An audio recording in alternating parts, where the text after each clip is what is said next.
What's up, everyone, on this Cool Tool Tuesday? It ain't cool here, let me tell you. It's a heat index of 109 or 10 or something.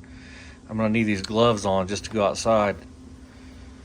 So my good friend Pat Paulson sent me these Caiman 1520 Revolution gloves. Let me tell you, I've tried them on a couple of times. I haven't used them. These are the softest, nicest gloves that I've ever used as far as a welding glove, for sure. I mean, it's a night and day difference to my other ones. They got all Kevlar stitching in them. Let's see here. Man, look how you can still grip really tight.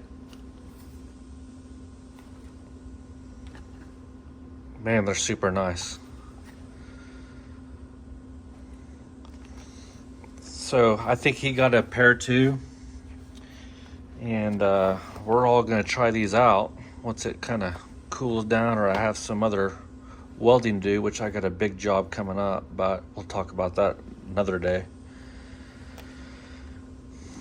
But look into these. I don't know the price or anything else.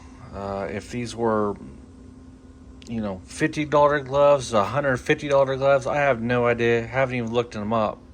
But man, you can already tell these things are quality. So check them out for all you welders out there.